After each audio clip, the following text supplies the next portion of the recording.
नमस्कार दोस्तों, स्वागत है आप सभी का सोनू स्टडी यूट्यूब चैनल पर। Sonu study point Sonu study point YouTube channel पर। सोनू स्टडी यूट्यूब चैनल पर पिछले कई दिनों से आपको पता है कि हम राजस्थान के इतिहास संबंधित जो महत्वपूर्ण प्रश्न हैं उनके बारे में चर्चा करते आ रहे हैं, और इस बात से आप भली भांति परिचित हैं कि हम हमेशा इम्पोर्टेंट 15 क्वेश्चनों के बारे में चर्चा करते हैं। इन्हीं 15 क्वेश्चनों की सीरीज के तहत आज अपना जो पार्ट है वो पार्ट 7 है। वैसे आपको पता है कि आज 14 तारीख है और 14 तारीख को आज संडे है। तो एक बार तो मैंने सोचा कि आज संडे है, बच्चों के लिए छुट्टी रख देते हैं, अपन भी थोड़ा आराम कर लेते हैं। लेकिन फिर सोचा कि मेरे प्यारे विद्यार्थियों के लिए कैसा संडे, वो इस बेरोजगारी के महान कलयुग से गुजर रहे हैं और कैसे कैसे वो अपने बाज़ार में एक छोटे सा कमरा लेकर कैसे अपने दिन निकाल रहे हैं। ये सोचते हुए मैंने सोचा अपने लिए संडे वनडे कुछ नहीं है, अपन को डेली बच्चों के लिए एक एक वीडियो अपलोड करना है, ताकि क्योंकि मैं डेली वीडियो अपलोड करता हूँ उसमें मेरे बच्चों के लिए सिर्फ 15 क्वेश्चन ही नहीं आते, बल्कि इनके साथ में मैं आपको 100 क्वेश्चन, लगभग 100 क्वेश्चन समझाता हूँ। और हो जाए, ऐसा भी हो सकता है कि अपने जो आज संडे की क्लास है उसमें से ही कोई क्वेश्चन निकल कर आगे आपके एग्ज़ाम में आ जाए और उसी से आपका बेड़ा पार लग जाए। तो आपके लिए कोई संडे वनडे कोई अहमियत नहीं रखता, दिन रात सुबह शाम कोई अहमियत नहीं रखती कि अब दिन उगा है, अब शाम है, अब रात है, आज संडे है, मंडे है, ट्यूसडे, कुछ नहीं है। 24 घंटे 7 वार सभी आपके लिए समान है। आपको तो लगातार बिना कोई रुकावट के मेहनत करनी पड़ेगी, तब जाकर आप जो बेरोजगारी का ये महाकुंभ है इसे बाहर निकल पाओगे। अगर ऐसा स्टार्ट कर दिया ना कि सर आज तो कल खूब पढ़े थे, कल 14 घंटे पढ़ लिया, आज की रेस्ट कर लेते हैं, तो आप कभी भी अपने लक्ष्य को हासिल नहीं कर सकते। आपको लगातार अनवरत मेहनत करनी पड़ेगी। इसलिए मैं आपके लिए आज संडे को भी क्लास लेके आया हूँ। वैसे मेरे लिए आज बहुत काम थे,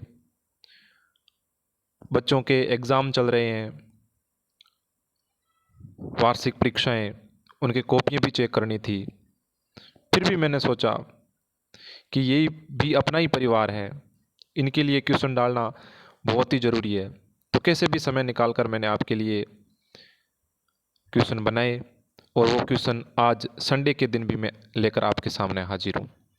मैं आशा यही रखता हूँ कि आप पूरी की पूरी क्लास देखते होंगे और उन क्वेश्चनों को एकदम सही तरीके से नोट डाउन भी करते होंगे।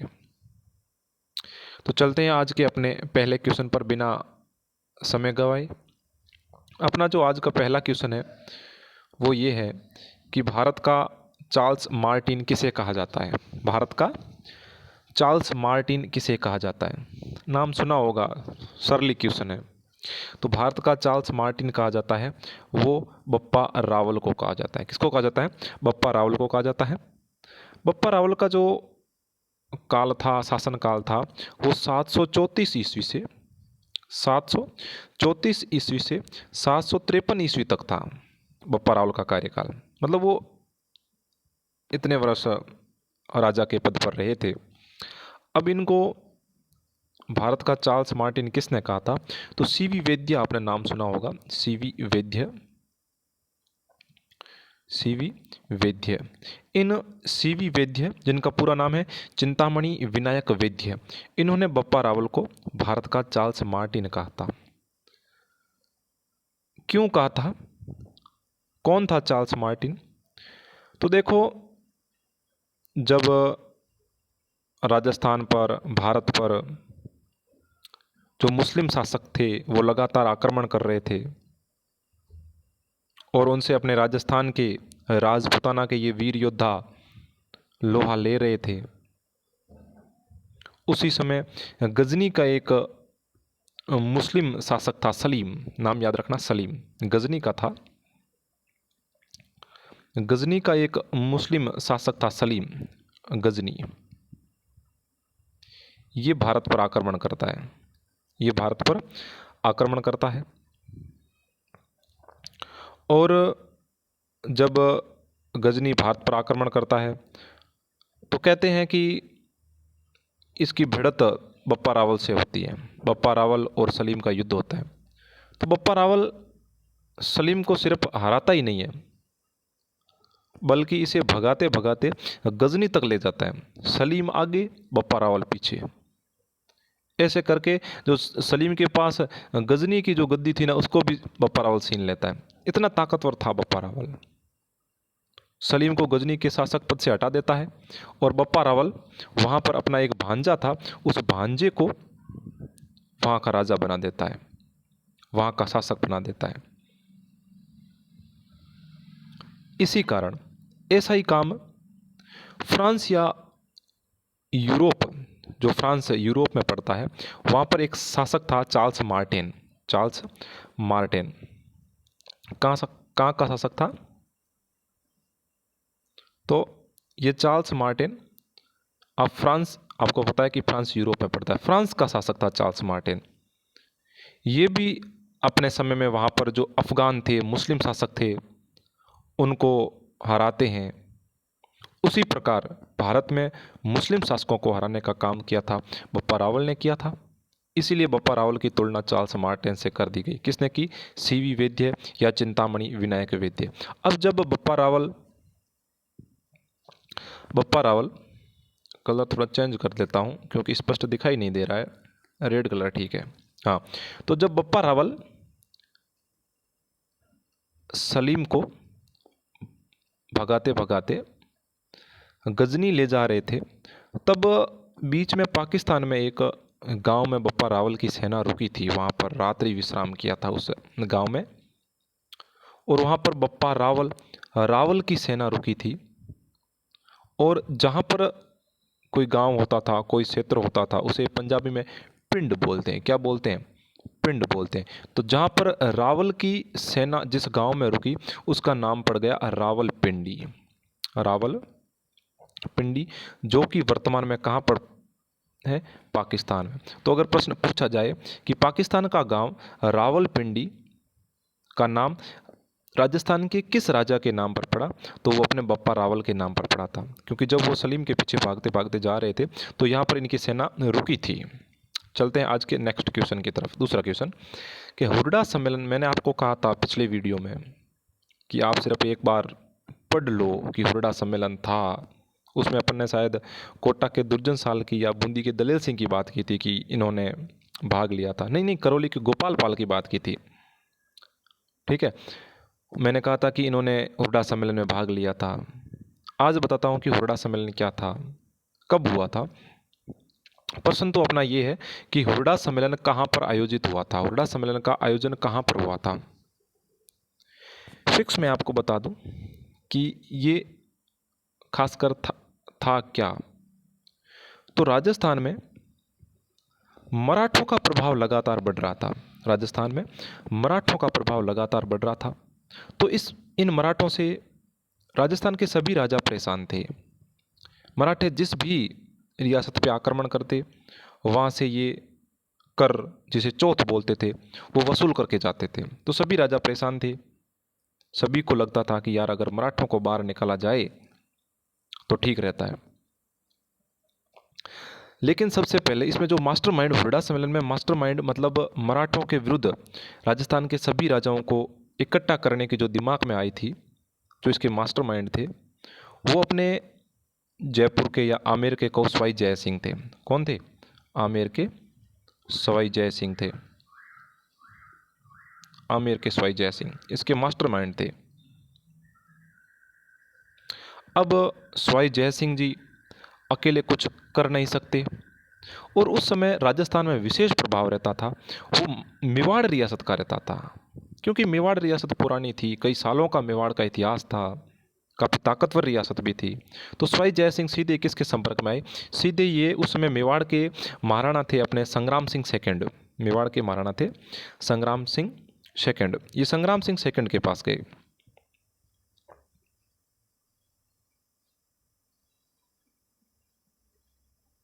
संग्राम सिंह सेकंड के पास में गए और संग्राम सिंह को कहा कि ये हाल है, मराठे लगातार अपने राजस्थान में प्रवेश कर रहे हैं, कैसे भी करके इनको बाहर निकालिए, हम अकेले कुछ नहीं कर सकते, आपका सहयोग हमें चाहिए। तो संग्राम सिंह सेकंड ने कहा कि ठीक है, मैं तैयार हूँ। तो फिर इन्होंने एक सम्मेलन आयोजित करवाया और राजस्थान के सभी राजाओं को पत्र लिखा कि फलानी फलानी डेट को फलाने स्थान पर आप सभी को इकट्ठा होना है, हम मराठों के विरोध में कोई विशेष योजना बनाएंगे। तो ये जो बैठक आयोजित की गई थी ये भीलवाड़ा में आयोजित की गई थी, इसे हुरडा सम्मेलन बोलते हैं। ये बैठक भीलवाड़ा में आयोजित की गई थी। कब की गई थी? तो 17 जुलाई 1734 ईस्वी को, 17 जुलाई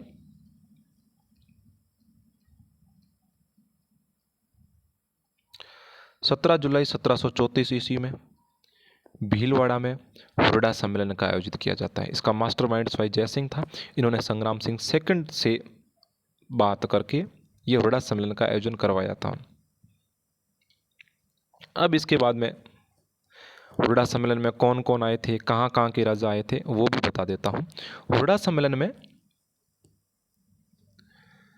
दो भाई आए थे, अभय सिंह, नाम याद रखना, अभय सिंह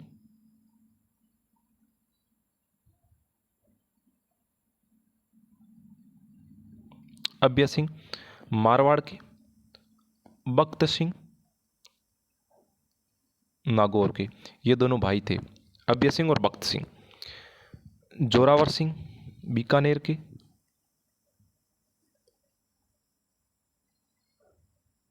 जोरावर सिंह बीकानेर के। दलेल सिंह आए थे, दलेल सिंह बूंदी से, दलेल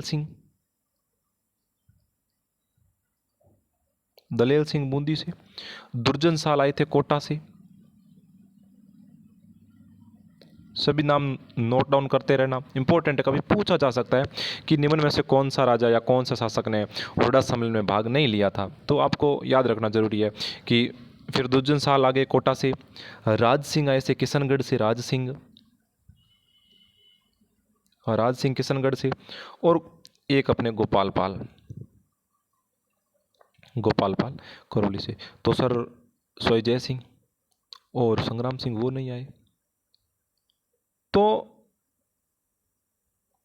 संग्राम सिंह सेकंड की तो हुरडा सम्मेलन के आयोजन होने से थोड़े दिन पहले ही मृत्यु हो गई। और सवाई जय सिंह वहां पर आए थे, हो चुकी थी, और अपने सवाई जय सिंह जी वहां पर भाग लेने आए थे। संग्राम सिंह सेकंड की जगह उनके जस्ट बाद में मेवाड़ के महाराणा बनते हैं जगत सिंह। मेवाड़ के महाराणा कौन बनते हैं? तो उनके जस्ट बाद में मेवाड़ के महाराणा बनते हैं जगत सिंह। अब जब सम्मेलन का आयोजन हुआ तो उससे पहले कहा कि अब सम्मेलन का अध्यक्ष बनाओ। तो अध्यक्ष के लिए दो व्यक्ति का हाथ खड़े करो। तब अभय सिंह, जो मारवाड़ के मैंने आपको बताया था, अभय सिंह हाथ खड़ा करता है कि अध्यक्ष तो अपन फिक्स है, पक्का है साहब, अभय सिंह अध्यक्ष नहीं बनेगा तो कौन बनेगा, मारवाड़ इतनी बड़ी रियासत। और तभी उनके विपक्ष में सवाई जय सिंह, ये दोनों इनकी कम बनती थी। सवाई जय सिंह ने हाथ खड़ा कर दिया कि साहब अध्यक्ष तो अपन बनेंगे, योजना अपनी है, पूछ लो जगत सिंह से, इनके पापा से बात मैं ही करने गया था। तो अभय सिंह और सवाई जय सिंह के बीच में टक्कर हो जाती है अध्यक्ष बनने के लिए। और फिर इन दोनों को शांत करके जगत सिंह सेकंड, महाराणा जगत सिंह, देखो मेवाड़ का कितना प्रभाव था। जगत सिंह से पूर्व जो राजा थे संग्राम सिंह सेकंड, योजना वो बना रहे थे, उनकी मृत्यु हो गई, जगत सिंह नए राजा बने थे, फिर भी कहा कि अध्यक्ष तो बनने लायक बंदा एक ही है, महाराणा जगत सिंह को अध्यक्ष बनाया गया। यह सम्मेलन 17 जुलाई 1734 ईस्वी को भीलवाड़ा में हुआ। और इस सम्मेलन में तय किया गया कि अभी बारिश का मौसम चल रहा है, बारिश का मौसम खत्म होते ही, बारिश का मौसम खत्म होते ही रामपुरा, जो कि कोटा में पड़ता है, कहाँ पड़ता है? रामपुरा, जो कि कोटा में पड़ता है, वहाँ पर हम मराठों से युद्ध लड़ेंगे।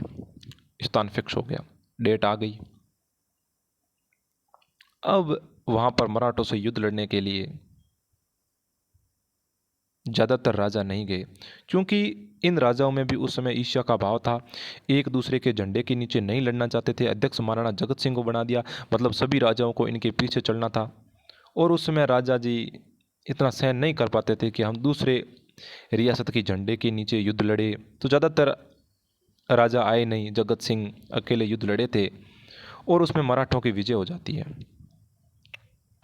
इसमें जो अपने दो लाइन है जो मुझे याद आ रही है कि जब अभय सिंह मारवाड़ और सवाई जय सिंह के बीच में अध्यक्ष बनने के लिए लड़ाई चल रही थी, तब किसी कवि ने कहा था कि इत जयपुर इत जोधपुर, जय सिंह जयपुर के और अभय सिंह मारवाड़ जोधपुर के, इत जयपुर इत जोधपुर दोनों थापो थाप, थाप मतलब हाथ की मारना, थाप मारवाड़ के लोग समझते होंगे। कुर्म मारियो डी करो, कुर्म मतलब ये कछवा वंशी थे सवाई जय सिंह आमेर वाले। इनमें से इनके वंशज पीछे किसी ने अपने बेटे को मारा था। और कमधज राठौड़ मारियो बाप, मतलब राठौड़ों को कमधज कहते थे। और जो बख्त सिंह थे नागौर, ये अपने पिता की हत्या करके राजा बने थे। तो कहते हैं कि कुरम मारियो डी करो और कमधज मारियो बाप। ये इनके बारे में छोटी सी लाइन किसी कवि के द्वारा बोली गई थी, याद आ गई तो आपको बता दिया। अगला क्वेश्चन, राव बीका की प्रथम राजधानी कौन सी थी? राव बीका की प्रथम राजधानी कौन सी थी? आपको पता है कि राव बीका किसकी संतान थे? राव बीका राव जोधा की संतान थे।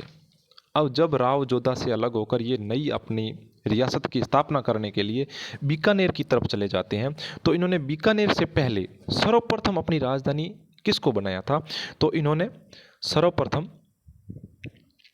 राव बीका की, यानी कि जोधा की माता थी कोड़मदे, जोधा की, राव जोधा थे ना, राव जोधा, जोधा की माता का नाम था कोड़मदे,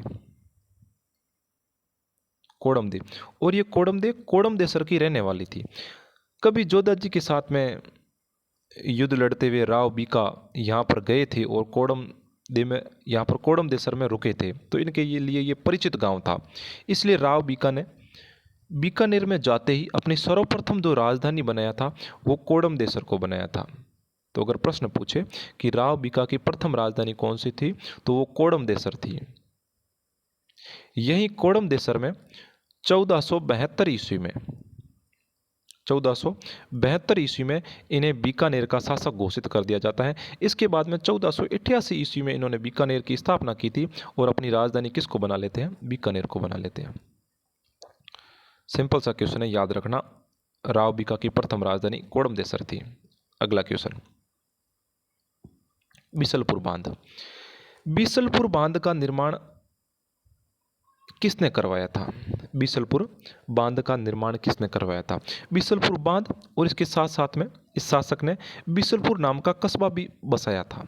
बीसलपुर या बीसलपुर बांध पूछा जा सकता है, या फिर बीसलपुर नाम का कस्बा पूछा जा सकता है। तो बीसलपुर बांध या बीसलपुर कस्बा बसाया था वो विग्रहराज चतुर्थ ने बसाया था, विग्रहराज चतुर्थ जी ने। और यहीं पर बीसलपुर में ही इन्होंने एक मंदिर बनवाया महादेव जी। महादेव जी के परम भगत हुआ करते थे विग्रहराज चतुर्थ। इन्होंने यहाँ पर बीसलपुर में महादेव जी का एक मंदिर बनाया, गोकर्णेश्वर महादेव का मंदिर बनवाया था बीसलपुर में। किसने? विग्रहराज जी चतुर्थ ने। और इन्हीं विग्रहराज चतुर्थ ने अजमेर में सरस्वती कंठाभरण पाठशाला का निर्माण करवाया था। सरस्वती कंठाभरण पाठशाला का निर्माण करवाया था अजमेर में। और इसके बाद में जब गोरी और अपने पृथ्वीराज चौहान के बीच में युद्ध होता है, जिसमें गोरी जीत जाते हैं, उसके बाद में यहाँ का शासक गोरी कुतुबुद्दीन ऐबक को बनाते हैं। वो कुतुबुद्दीन ऐबक 1193 ईस्वी में इस सरस्वती कंठाभरण पाठशाला को तोड़ते हैं और यहाँ पर 2.5 दिन के झोंपड़े का निर्माण करवाते हैं। अढ़ाई दिन के झोंपड़े का निर्माण करवाते हैं। तो ये बीसलपुर बांध का निर्माण या फिर बीसलपुर कस्बा बसाया या फिर गोकर्णेश्वर महादेव का मंदिर बनवाया था, वो विग्रहराज चतुर्थ जी ने ही बनाया था। अगला क्वेश्चन, निम्न में से कौन सी रियासत अंग्रेजों द्वारा नहीं बनाई गई थी?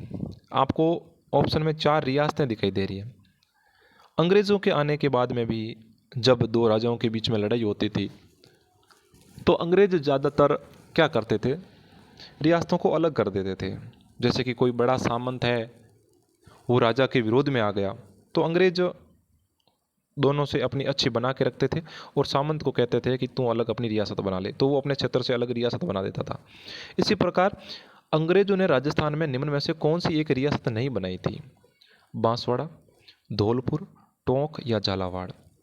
अंग्रेजों ने राजस्थान में 3 रियासतें बनाई थी। एक बनाई थी धौलपुर, एक बनाई थी टोंक और एक बनाई थी झालावाड़। बांसवाड़ा रियासत अंग्रेजों ने नहीं बनाई थी। ये तो आपको पता है कि गुहिल वंश के शासक उदय सिंह के बेटे जगमाल सर्वप्रथम बांसवाड़ा के गुहिल वंश के राजा बने थे। तो ये अंग्रेजों ने नहीं बसाई थी। धौलपुर, टोंक और झालावाड़ को अंग्रेजों ने बसाया था।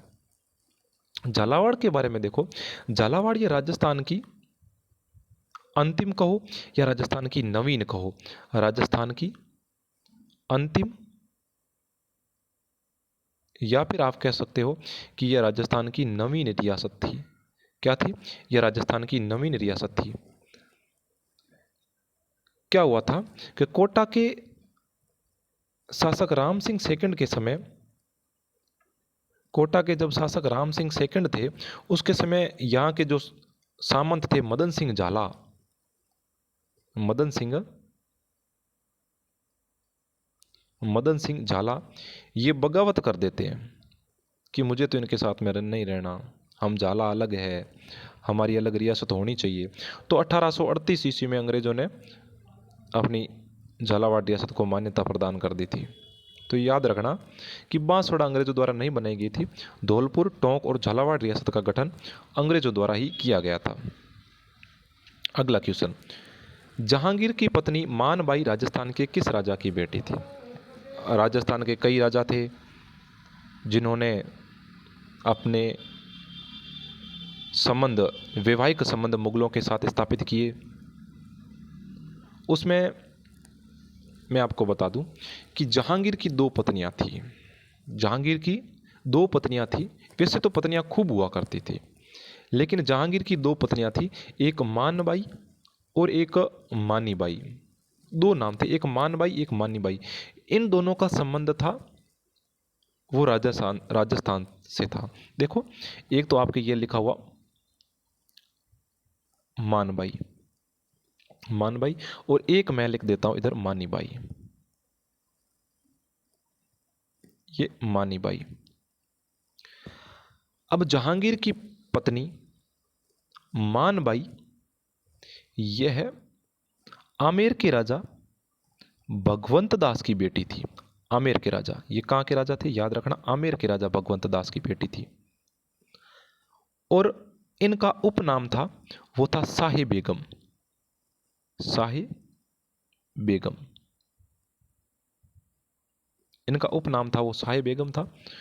और इनकी जो संतान थी वो थी खुसरो। इन दोनों का बेटा हुआ था, उसका नाम था खुसरो। तो याद रखना, जहांगीर की पत्नी मानबाई आमेर के राजा भगवंत दास की बेटी थी, इसका उपनाम शाही बेगम था और इनकी संतान हुई थी, उसका नाम खुसरो था। अब मानीबाई कौन थी? मानीबाई भी जहांगीर की रानी थी, ये जहांगीर की पत्नी थी मानीबाई भी। लेकिन ये किसकी बेटी थी? ये अपने मारवाड़ के राजा मोटा राजा उदय सिंह की बेटी थी। मोटा राजा उदय सिंह, ये अपने मोटा राजा उदय सिंह की बेटी थी। अब इनका उपनाम क्या था?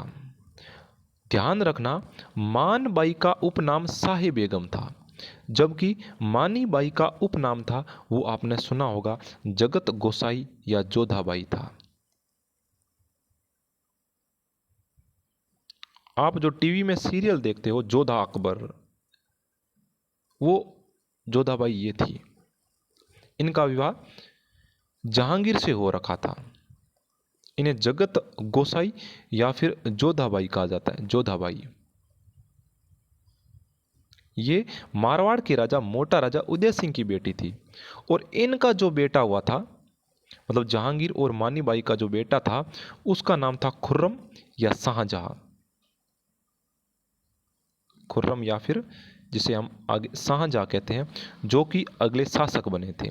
तो ये किसके बेटे थे? ये मानी बाई के बेटे थे। याद रखना थोड़ा बहुत, अगर याद रहे तो मेरी तरह अलग लिख देना, एक तरफ मान बाई एक तरफ मानी बाई लिखना, और फिर इनको कंपेयर करके पढ़ते जाना कि ये कहाँ के राजा थे, ये कहाँ की रानी थी, इनके पिता का नाम क्या था, उपनाम क्या थे, इनके बेटे के नाम क्या, अलग अलग तरीके से इनको एकदम सारणी बना के याद रखना, आराम से याद हो जाएंगे। अगला क्वेश्चन, राजस्थान के प्रथम एजीजी कौन थे? राजस्थान के प्रथम एजीजी। अब एजीजी, एजीजी का पूरा नाम था agent to governor general. Agent to governor general मतलब जब राजस्थान की विभिन्न रियासतों को कब्जे में लेने के लिए अंग्रेजों ने राजस्थान से संधियां शुरू की, तब जो अंग्रेज अधिकारी थे उनके बीच में और राजस्थान की रियासतों के बीच में संपर्क साधने के लिए सर्वप्रथम अंग्रेजों ने एक व्यक्ति को नियुक्त किया, जिसकी पोस्ट थी रेजिडेंट फॉर राजपूताना। मतलब ऐसा व्यक्ति जो राजपूताने के लिए बैठता हो, जिसका कार्यालय दिल्ली था, उसका नाम था, देखो शुरुआत से बताता हूं, resident for Rajputana. Resident for resident for Rajputana मतलब राजपूताना का व्यक्ति जो अंग्रेजों के साथ में संपर्क रखता था और इधर राजाओं के साथ में संपर्क रखता था, वो रेजिडेंट फॉर राजपूताना कहलाता था। इसका कार्यालय था वो दिल्ली में था, मतलब ये दिल्ली में बैठता था। तो जो राजस्थान का प्रथम रेजिडेंट फॉर राजपूताना नियुक्त किया गया था, वो था डेविड ऑक्टरलोनी। याद रखना, डेविड ऑक्टरलोनी। डेविड ऑक्टरलोनी था। लेकिन बाद में क्या कहा गया कि राजपूताना का व्यक्ति है, दिल्ली में बैठ रहा है, अच्छी तरह से संपर्क स्थापित नहीं हो रहे हैं, इनके कार्यालय को चेंज किया जाए। बाद में इनके कार्यालय को चेंज करके इनका कार्यालय अजमेर में स्थापित किया गया। इनका कार्यालय कहाँ पर स्थापित किया गया? अजमेर में। और जब अजमेर में इनका कार्यालय स्थापित किया गया तो इनका नाम रख दिया AGG, agent to governor general.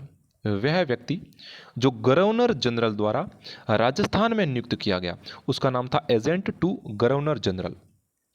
तो राजस्थान के प्रथम एजीजी किसे बनाया गया था? तो राजस्थान के जो प्रथम एजीजी बनाए गए थे, वो बनाए गए थे जॉर्ज पैट्रिक लॉरेंस को। सॉरी, राजस्थान के प्रथम एजीजी किसे बनाया गया था? जॉर्ज पैट्रिक लॉरेंस थे, ये तो क्रांति के समय थे। राजस्थान के प्रथम एजीजी बनाया गया था वो अब्राहम लोकेट को बनाया गया था। सॉरी, मैं थोड़ा कंफ्यूजन था कि राजस्थान के प्रथम एजीजी बनाया गया था वो अब्राहम लोकेट को बनाया गया था। और इनका कार्यालय कहां पर था? इनका कार्यालय था अजमेर में। इनका कार्यालय कहां था? अजमेर में। ये कब की बात है? 1832 ईस्वी की बात है। इनका कार्यालय अजमेर में स्थापित किया गया कि आप अजमेर में बैठे रहिए और गवर्नर जनरल तक सूचना पहुंचाते रहिए। लेकिन अब रियासत अलग अलग, प्रत्येक रियासत तक एजीजी कैसे पहुंचे? तो जब राजाओं से अंग्रेजों ने संधि की थी, तब संधि में एक शर्त थी कि हमारा एक व्यक्ति, राजा को बोला था कि हमारा एक व्यक्ति आपकी रियासत में रहेगा और आपके रियासत के जो कामकाज है उसको देखेगा और हमारे साथ संबंध स्थापित करेगा। मतलब आपके और हमारे बीच में आवागमन का काम करेगा, सूचना का आदान प्रदान का काम करेगा। उसे बोला गया पीए। पीए मतलब पॉलिटिकल एजेंट, जो एजीजी और राजा के बीच में संपर्क साधता था। इनके बिचौलिया था राजा जी और एजीजी के बीच में पीए। तो राजस्थान के प्रथम पीए किस रियासत में बनाए गए थे? तो राजस्थान का प्रथम पीए पॉलिटिकल एजेंट बनाया गया था, वो उसमें मेवाड़ व हाड़ौती क्षेत्र साथ में था। मेवाड़ व हाड़ौती क्षेत्र का साथ में एक पीए बनाया गया था, उसका नाम था colonel James Tod. Colonel Tod. तो अगर प्रश्न पूछे कि राजस्थान का प्रथम पीए किसे बनाया गया था, तो मेवाड़ व हाड़ौती क्षेत्र का प्रथम पीए अपना कर्नल जेम्स टोड को बनाया गया था। अब मैंने आपको बताया कि 1832 ईस्वी में उनका जो एजीजी थे इनके कार्यालय अजमेर में स्थापित किया गया, लेकिन अजमेर में भयंकर गर्मी पड़ती थी। गोरे बोले कहाँ आ गए यार, एक तो राजस्थान में होता कुछ नहीं है, यहाँ से क्या ले रहे हैं, और ऊपर से ये भयानक गर्मी। 2 दिन और रहे तो पानी की कमी से मर जाएंगे, पानी पीने को है नहीं, साया है नहीं। इन्होंने अपने ऊपर के अधिकारियों से शिकायत की, यार दूसरी जगह तो भेजो। फिर इन्होंने राजस्थान में खोज की, तब इन्हें पता चला कि माउंट आबू क्षेत्र, अपना जो राजस्थान का माउंट आबू क्षेत्र है वो ठंडा क्षेत्र है। तो इन्होंने कहा कि आप क्या करिए, अपना कार्यालय माउंट आबू में स्थापित कर दीजिए। ये 1845 ईस्वी की बात है। 1845 ईस्वी में जो एजीजी का कार्यालय था वो अजमेर से माउंट आबू में स्थापित कर दिया। अब अजमेर से माउंट आबू में कार्यालय को ले जाया गया। अब यहाँ पर प्रॉब्लम क्या आई? यहाँ पर प्रॉब्लम ये आई कि अजमेर था वो राजस्थान के पूरे सेंटर में था। राजस्थान का अजमेर को अपन हृदय बोलते हैं, राजस्थान का हृदय अजमेर, क्योंकि वो मध्य में स्थित है। लेकिन माउंट आबू एक तरफ गुजरात साइड में पड़ता था, राजपूताना के मध्य में नहीं था। तो उधर जो बीकानेर रियासत थी, दूर दूर की धौलपुर रियासत, करौली रियासत, वहाँ तक कब्जा जमाना, वहाँ की सूचना लाना आसान नहीं था, क्योंकि वो काफ़ी दूर पड़ जाते थे।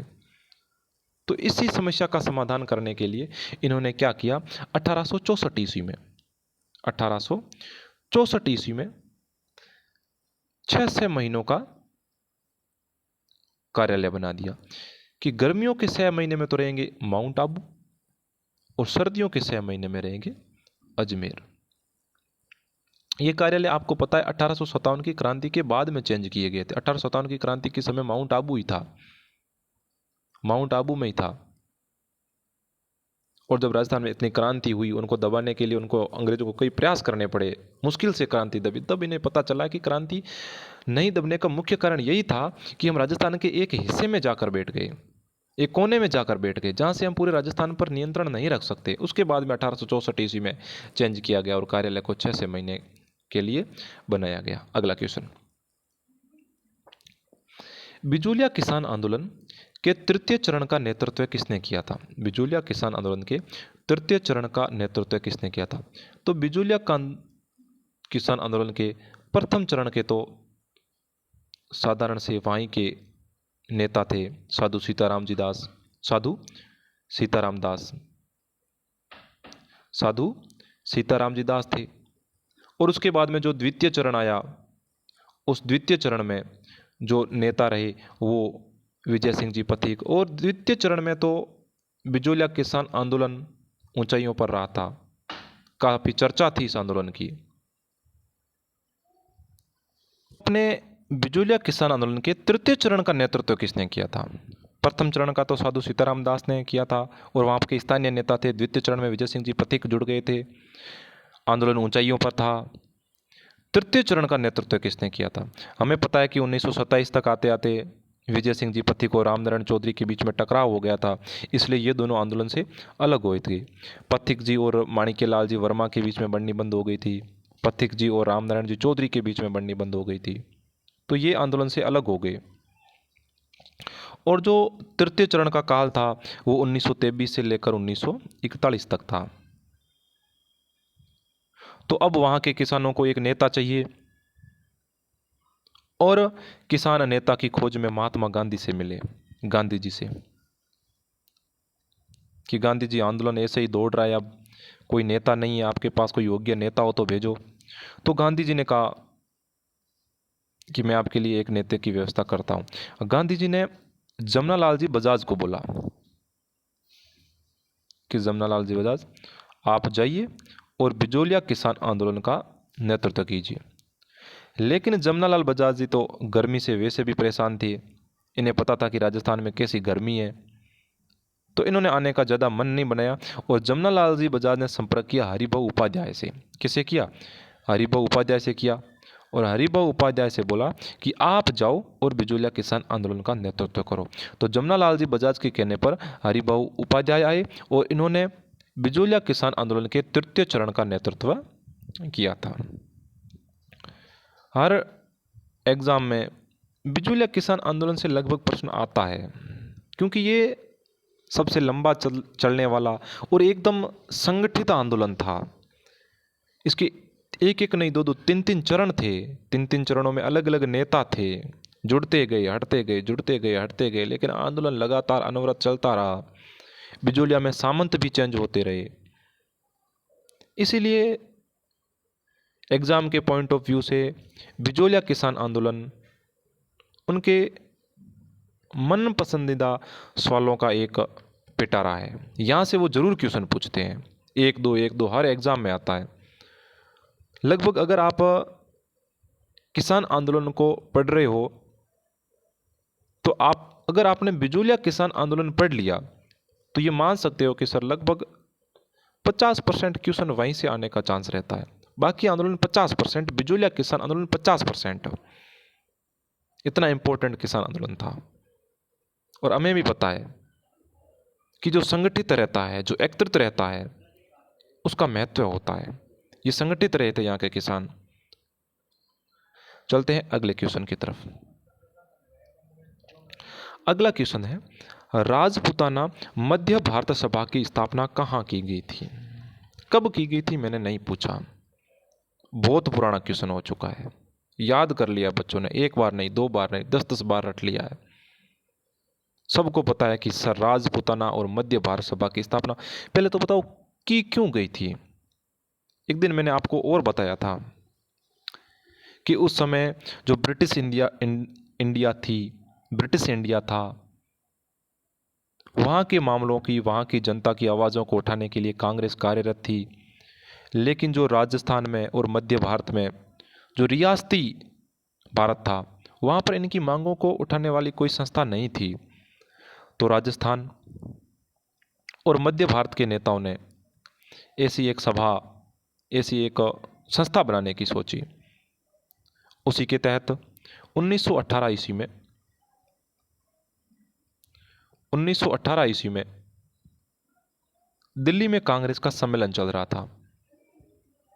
जमनालाल बजाज जी, गणेश शंकर विद्यार्थी जी, ये सभी यहाँ पर थे। ये जमनालाल बजाज जी तो गांधी जी के सलाहकार थे। इन्होंने सोचा कि क्यों ना अपने राजस्थान का एक अलग से संगठन बनाया जाए, जिससे यहाँ के किसानों की, यहाँ की जनता की मांग लोगों तक पहुँच सके। इसीलिए वहीं पर 1918 ईस्वी में एक तरफ कांग्रेस की मीटिंग चल रही थी। किसकी मीटिंग चल रही थी? कांग्रेस की मीटिंग चल रही थी। और दूसरी तरफ वहीं दिल्ली में एक मारवाड़ी पुस्तकालय था, चांदनी चौक में, मारवाड़ी पुस्तकालय।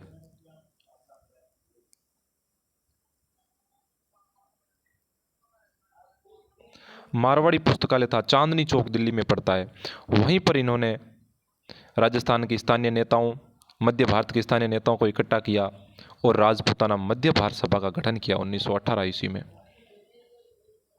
इसके संस्थापक सदस्यों में कौन कौन थे? तो इनके संस्थापक सदस्यों में जमनालाल जी बजाज, मैं शॉर्ट नाम लिख रहा हूँ, जमनालाल जी बजाज, गणेश शंकर विद्यार्थी, GS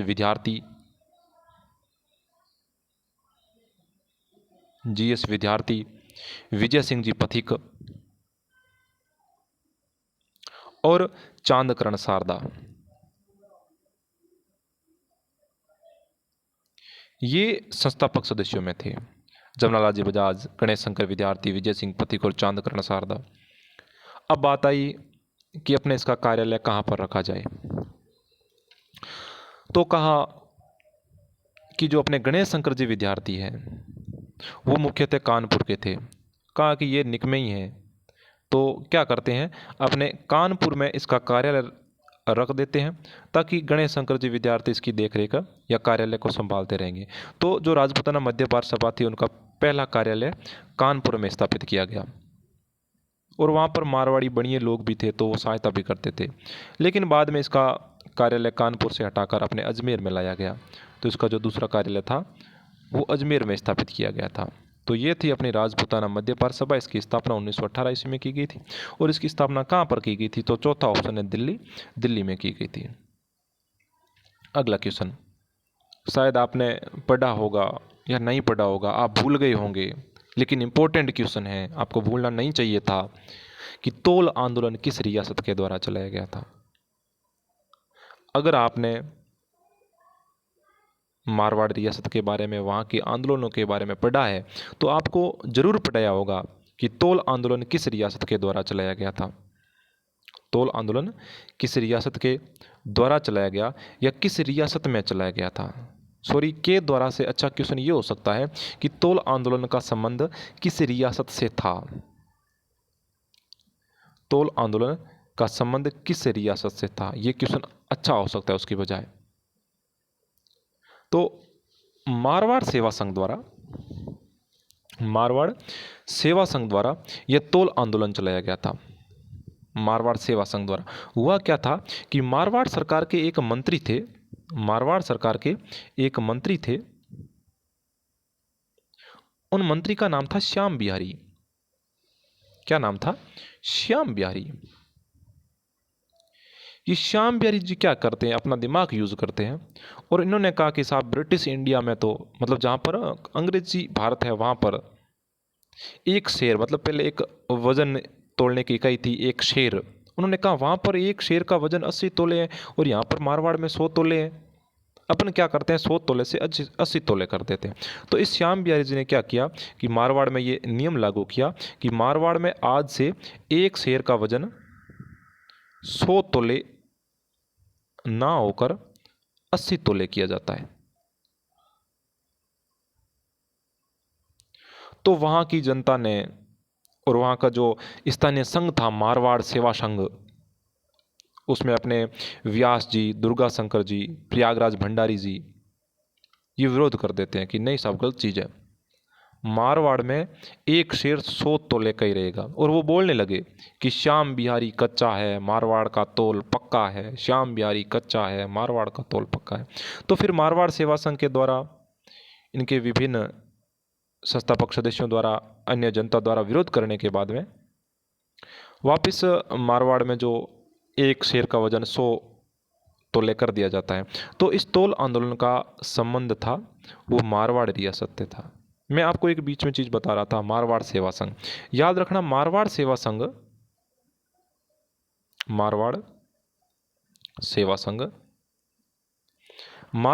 संघ की स्थापना 1920 ईस्वी में की गई थी और इन्होंने तोल आंदोलन चलाया था 1921 ईस्वी में, एक वर्ष बाद में।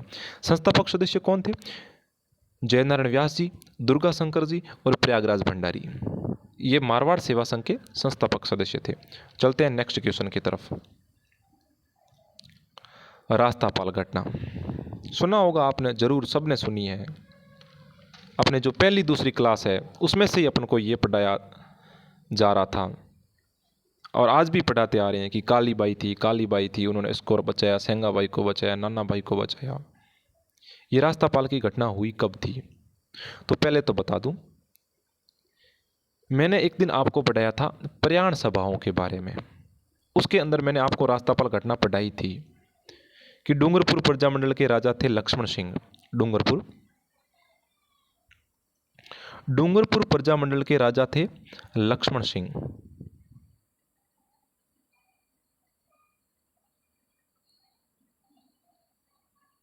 ये लक्ष्मण सिंह जी क्या करते हैं, अपनी रियासत में बच्चों की पढ़ाई पर या पढ़ाई के लिए बनाई गई संस्था पर रोक लगा देते हैं कि अपनी रियासत में किसी प्रकार के बच्चों को पढ़ाया नहीं जाएगा। फिर जो डूंगरपुर प्रजामंडल के सदस्य थे उन्होंने क्या किया, घर घर जाकर लोगों को पढ़ाई के प्रति प्रेरित किया और उनके लिए शिक्षा की व्यवस्था करवाई, उनके रहने की, बच्चों के, उनके लिए शिक्षा की व्यवस्था, उनके आवास की व्यवस्था, पढ़ाई के लिए भवन की व्यवस्था करवाई। उसी के तहत डूंगरपुर में एक शिक्षक थे नाना भाई जी और सेंगा भाई जी, ये दोनों स्कूल चला रहे थे। नाना भाई जी और सेंगा भाई जी स्कूल चला रहे थे। तो जब डूंगरपुर प्रजामंडल के सैनिकों को पता चला कि इस प्रकार हमारी रोक लगाने के बावजूद भी हमारे नियमों, कानून, कायदों की धज्जियां उड़ाई जा रही है, तो वहाँ से सैनिक निकले और स्कूल में गए। नाना भाई जी को कहा, नमस्कार नाना भाई जी। नाना भाई जी ने कहा, नमस्कार, आइए, कैसी आवनी हुई आपकी? उन्होंने कहा, नाना भाई जी, शायद आपने हमारा वो रूल नंबर 97 नहीं पढ़ा, जिसमें हमने कहा था कि आप स्कूल नहीं चला सकते। नाना भाई जी ने कहा, सुना था, लेकिन बच्चों की पढ़ाई ज़रूरी है। तो नाना भाई जी को 1000 बार समझाने पर भी वो नाना भाई जी नहीं माने, और उन्होंने क्या किया, नाना भाई जी को तो वहीं पर गोली मार दी। नाना भाई जी को तो वहीं पर गोली मार दी। और एक शिक्षक थे, शेंगा भाई, क्या नाम था, सेंगा भाई। इन सेंगा भाई को इन्होंने पकड़ लिया, और सैनिकों ने सेंगा भाई को पकड़कर गाड़ी के पीछे लटका दिया। अब गाड़ी के पीछे लटका दिया और उसको घसीटते हुए ले जा रहे हैं। ज़्यादातर डूंगरपुर और बांसवाड़ा इलाकों के क्षेत्र में भील जनजाति, मीणा जनजाति रहती है। तो एक भील बालिका थी जो हमेशा पढ़ने के लिए जाती थी, और वो शाम के टाइम जब अपने खेत में घास काट रही थी, तभी उसने देखा कि सड़क सड़क कुछ गाड़ी वाले उनके गुरुजी सेंगा भाई को घसीटते हुए जा रहे हैं। उस भील बालिका काली बाई ने आव देखा न ताव देखा, गई और अपने हाथ के जो हंसिया था उस हंसिया से सेंगा भाई की रस्सी काट दी। तो सेंगा भाई को तो भील बालिका ने बचा लिया, लेकिन इन क्रूर सैनिकों ने उस भील काली बाई को गोली मार दी, जिससे काली बाई जी वहीं पर शहीद हो जाती है। भील बालिका काली बाई और नाना भाई ये दोनों शहीद हो जाते हैं। यह घटना कब की है? तो यह घटना है आपके 19 जून 1947 ईस्वी की। फिर नाना भाई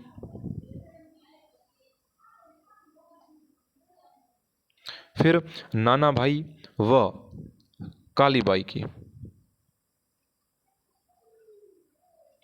की मूर्तियां डूंगरपुर में गैप सागर झील के तट पर स्थापित करवाई जाती हैं।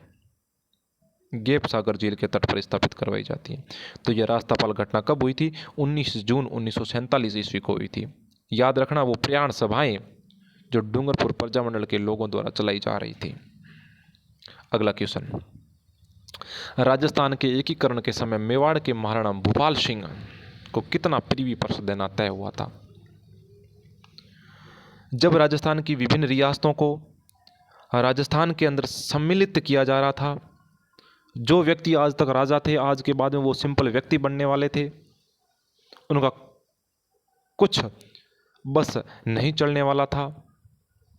संविधान का गठन हो रहा था, पूरे देश का सर्वेसर्वा संविधान बनने जा रहा था। तब उन रियासत के राजाओं को अपनी रियासत छोड़नी पड़ रही थी। तो उन्होंने कहा कि हमारी आय का स्रोत क्या होगा, हम अपना पेट कैसे पालेंगे, अपने बच्चों का पेट कैसे पालेंगे। तब रियासती विभाग ने तय किया था कि हम जितने भी राजा हैं उनको उनकी रियासत के हिसाब से, उनकी इनकम के हिसाब से, कितनी बड़ी रियासत है उस हिसाब से उनको कुछ रुपए देंगे, जिन्हें प्रीवी पर्स बोला गया। प्रीवी पर्स क्या, आपको कुछ रुपए देंगे। और रियासती विभाग ने तय करके रखा था कि हमें इतना प्रीवी पर्स देना है। लगभग उन्होंने कहा था कि हम किसी भी रियासत के राजा को 10 लाख से ज़्यादा प्रीवी पर्स नहीं देंगे। लेकिन एकीकरण के तीसरे चरण में राजस्थान संघ में जब मेवाड़ को सम्मिलित किया जा रहा था, तब मेवाड़ के महाराणा भूपाल सिंह ने कहा कि मुझे कितना प्रीवी पर्स मिलेगा। तब रियासती विभाग ने कहा कि आपको तो सिंपल वही सेम 10 लाख। तब मेवाड़ के महाराणा भूपाल सिंह ने नहीं, 10 नहीं, 10 का डबल चाहिए। उन्होंने कहा डबल मतलब 20 लाख? कि हाँ, मेरे को 20 लाख प्रीवी पर्स चाहिए। और भूपाल सिंह ने शुरू किया, हमारा इतिहास उतना पुराना है, इतने महान राजा हुए थे, इतनी बड़ी रियासत है, इतनी इनकम है, ये है वो है। तो मैंने कहा चुप चुप महाराणा भूपाल, शांत रहो शांत रहो, ये बाकी सूते शेर जो बाकी रियासत वाले ये जग जाएंगे। आपको हम क्या करते हैं, 10 लाख 20 लाख दे देंगे, लेकिन 20 लाख प्रीवी पर्स के तौर पर नहीं देंगे। 10 लाख तो आपको देंगे प्रीवी पर्स के तौर पर, 10 लाख देंगे प्रीवी पर्स के नाम पर। और बताओ कि 10 लाख पीछे रहे कि आपको हम राज प्रमुख बनाए रखेंगे, आजीवन राज प्रमुख बना देते हैं और आपको 5 लाख रुपए आपको जो राज प्रमुख बनाया जाएगा उसका भत्ता दिया जाएगा। 5 लाख राज प्रमुख पद का भत्ता दिया जाएगा। बोला ठीक, 5 लाख अभी और बाकी है। ये आपके मेवाड़ में खूब मंदिर है और आप भी धार्मिक कार्यों में लीन रहने वाले आदमी हो, तो 5 लाख आपको प्रतिवर्ष धार्मिक कार्यों पर खर्च करने के लिए दिए जाएंगे। अब खर्च करो या ना करो वो आपकी मर्जी है, लेकिन हम आपको दे देंगे धार्मिक कार्यों पर खर्च करने के लिए। इसी प्रकार मेवाड़ के महाराणा भूपाल सिंह को 20 लाख का परिवी पर्स दिया गया। अलग अलग हिस्सों में दिया गया, लेकिन 20 लाख का परिवी पर्स दिया गया था। अब पूछोगे सर बड़ी बड़ी रियासतें, जयपुर भी थी, तो जयपुर को 18 लाख परिवी पर्स, जयपुर के राजा को 18 लाख परिवी पर्स दिया गया। 18 लाख, ज़्यादा फर्क नहीं रखा गया था। जोधपुर के राजा को 17.5 लाख। फिर बड़ी रियासत बीकानेर, 50-50 हज़ार का फर्क रखा गया था। बीकानेर को 17 लाख का प्रीवी पर्स दिया गया था। सबसे ज़्यादा मेवाड़ के महाराणा भूपाल सिंह को 20 लाख का प्रीवी पर्स दिया गया था। चलते हैं अगले क्वेश्चन की तरफ। निमेज हत्याकांड में कौन से 2 व्यक्ति सरकारी गवाह बने थे? निमेज या आरा हत्याकांड, जिसमें वहाँ के निमेज उपासरे के महंत भगवंत दास की हत्या की गई थी। महंत भगवंत दास की हत्या की थी रुपयों के लिए राजस्थान के क्रांतिकारियों ने। कब की थी? 20 मार्च 1913 ईस्वी को। 20 मार्च 1913 ईस्वी को निमेज उपासरे के महंत भगवंत दास जी की हत्या की गई।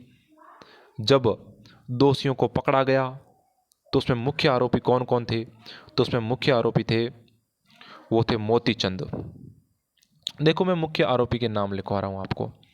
मोतीचंद,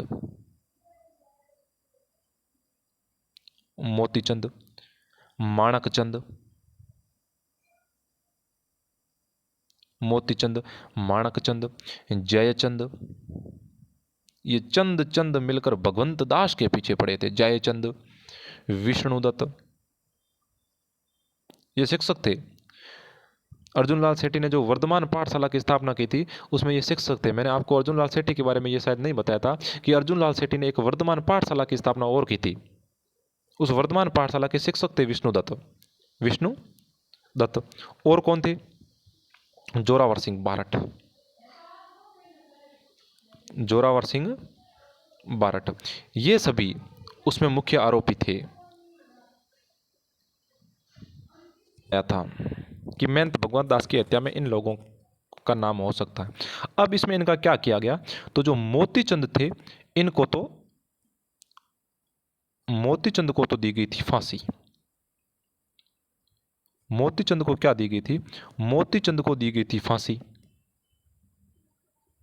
जयचंद हो गए फरार, भाग गए। विष्णुदत्त थे जो वर्धमान पाठशाला के शिक्षक थे, इन्हें काले पानी की सजा दी गई। इन्हें काले पानी की सजा दी गई। और जो जोरावर सिंह जी बारठ थे, ये भी हो गए फरार। अब जो माणकचंद जी थे, ये माणकचंद जी कहाँ पर है? सर एक माणकचंद जी यहाँ पर है, एक माणकचंद जी यहाँ पर है। तो मैंने आपको क्या बताया कि विष्णुदत्त को तो दी गई काले पानी की सजा, तो ये नहीं। माणकचंद जी और शिव नारायण, ये दोनों व्यक्ति निमेज हत्याकांड में सरकारी गवाह बने थे। ये शिव नारायण कौन था? तो ये शिव नारायण जब अर्जुन लाल जी सेठी इंदौर में पढ़ाया करते थे शिक्षक के तौर पर, तब इनके सहयोगी शिक्षक थे ये शिव नारायण जी। ये सरकारी गवाह बने थे, माणकचंद जी और शिव नारायण जी। इसके बाद में सेठी जी को आपको बताया था कि मद्रास की बेलूर जेल में 5 वर्ष नज़रबंद रखा गया था और वहाँ पर इन्होंने 70 दिन का अनशन किया था। समझ में आ गया होगा क्वेश्चन। चलते हैं नेक्स्ट क्वेश्चन पर। प्राचीन समय में राजकीय महल में राजस्थान की प्रशासनिक व्यवस्था से संबंधित प्रश्न है। प्राचीन जो राजवंश की प्रशासनिक व्यवस्था है उससे संबंधित। हर वीडियो में मैं आपके लिए राजस्थान की प्रशासनिक व्यवस्था से एक क्वेश्चन लेके आ रहा हूँ। प्राचीन समय में राजकीय महल में आवश्यकता पूर्ति, जो राजकीय महल में जितने भी खाने पीने की जो आवश्यकता होती थी, कपड़ों की, पानी की, खाने की, पीने की, जितने भी आवश्यकता होती थी, उनकी पूर्ति करने वाला व्यक्ति क्या कहलाता था? तो राजकीय महल में जो आवश्यकता पूर्ति करने वाला आदमी था वो खानसामा कहलाता था। क्या कहलाता था? खानसामा। दूसरा बख्शी कौन था? अब जो सेना का प्रभार संभालता था, सेना का प्रभार मतलब कौन से सैनिकों को भर्ती करना है, सैनिकों को ट्रेनिंग देना, सैनिकों की कहाँ पर पोस्टिंग करनी है, कहाँ पर उन्हें रखना है, ये सेना का प्रभार देखने वाला बख्शी कहलाता था। और बख्शी की सहायता के लिए इसके नीचे एक पोस्ट और थी, नायब बख्शी। नायब बख्शी, ये नायब बख्शी भी बख्शी की सहायता करता था, मतलब सैनिकों की सैलरी वेले बढ़ाने का काम ये नायब बख्शी करता था। और रात दीवान और प्रधान। दीवान कौन था? तो दीवान राजस्व मंत्री था। दीवान राजस्व मंत्री था, भूमि संबंधी मामलों की जांच रखता था ये दीवान। और दीवान क्या करता था? और दीवान जो परगने थे, परगनों में हकीम की नियुक्ति करता था। हकीम मतलब जज को बोला जाता था। तो जज जो परगने थे उनमें जज की नियुक्ति करने का काम ये दीवान करता था। प्रधान, प्रधान कौन था? तो प्रधान जो राजा थे उसको प्रशासनिक और सैनिक सलाह देते थे। प्रशासनिक और सैनिक सलाह देते थे। कौन? प्रधान। तो मतलब ये प्रधान राजा के काफी करीबी हुआ करते थे। अब प्रधान का अलग अलग क्षेत्रों में अलग अलग नाम थे। मेवाड़, मारवाड़ और जैसलमेर में तो इनको प्रधान कहा जाता था, लेकिन बीकानेर और भरतपुर, बीकानेर और भरतपुर में इनको मुख्तियार कहा जाता था, मुख्तियार। और जयपुर में, जयपुर में इस प्रधान को मुसाहिब बोला जाता था। तो ये थे बख्शी, खानसामा, दीवान, प्रधान। तो जो राजकीय महल में आवश्यकता पूर्ति करता था वो खानसामा कहलाता था। तो ये थे आज के अपने इंपॉर्टेंट क्वेश्चन। आशा करता हूँ कि आपको सभी के सभी प्रश्न समझ में आए होंगे। तो जितने भी आपके दोस्त हैं जो सीटेट, रीट की या जिस भी एग्ज़ाम में ये राजस्थान इतिहास के इंपॉर्टेंट क्वेश्चन आते हैं उनको ये वीडियो जरूर शेयर करें, क्योंकि ऐसे क्वेश्चन आपको किसी भी यूट्यूब चैनल पर किसी सर के द्वारा पढ़ाए हुए नहीं मिलेंगे। तो अपने दोस्तों के साथ वीडियो को शेयर, सब्सक्राइब जरूर करें, चैनल को सब्सक्राइब करें, वीडियो को लाइक करें। आज के लिए धन्यवाद।